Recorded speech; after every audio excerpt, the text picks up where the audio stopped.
So a lot of people struggle to understand the relationship between our joints and our muscles of our body, all right? And the most important thing that we need to know is that muscles attach to bones, and so the contraction of a muscle is what moves a joint. A joint doesn't just move on its own. It is the muscle surrounding said joint that is what is moving the joint. So why does that matter? It matters the most when we're talking about shock absorption going through the body, okay? When we walk, we have our normal gait that usually absorbs somewhere from 1 to 2 times our body weight. So that simply means that every time we go to take a step, 1 to 2 times our body weight kind of ripples up through our body, through the muscles, through the joints. All right, I'm gonna have you take like a half step, so like you're starting to reach for your next step. And it's almost a hard position to hold, right? So in this position, our body's already preparing for her heel to strike the ground first. And it's not everybody's heel that strikes the ground first. Don't get caught up in that today. We'll talk about that at a different time.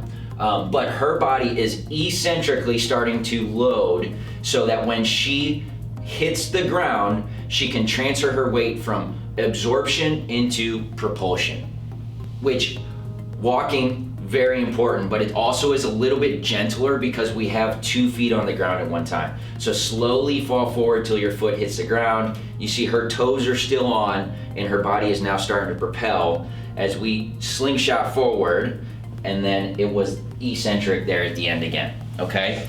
So for her, when we use these words eccentric and concentric is the slowing down of the muscle on one side of the body while another side of the body has a concentric contraction, which is our strong contraction.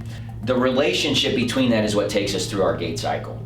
Now, when we go to run, that process increases to somewhere around 6 to 8% of our body weight going through.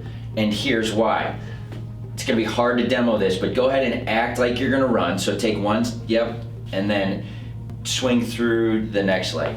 Good, good. So, and it's hard because we're trying to slow it down and exaggerate it, but at no point during our run are both her feet on the ground.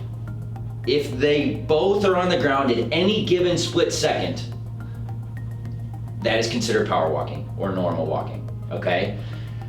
Where running, we have to go from one foot, we bound in the air, and then our next foot swings through and land. This goes back to joint muscle, okay? If we don't have strong enough muscles around our joints, we will wear our joints out. The knee's a great example. Runners get knee pain. And the problem is they don't have the muscle strength on the front or the back side, which then their knee starts tracking inward and outward.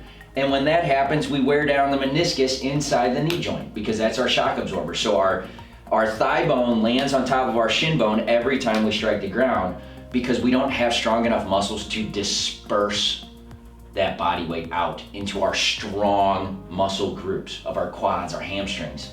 These muscles are designed to elongate and contract and absorb that ripple effect of all that energy going up through our body. So if you're struggling to understand why strength is important during exercise, this is why. We need our shock absorbers, which are our muscles. It is not our joints. If we rely on our joints, we will unfortunately end up with some pain and arthritis that is experienced earlier in life. So if you're having any questions about what we're talking about today, please reach out. I'd love to have those conversations and maybe see how we can help you.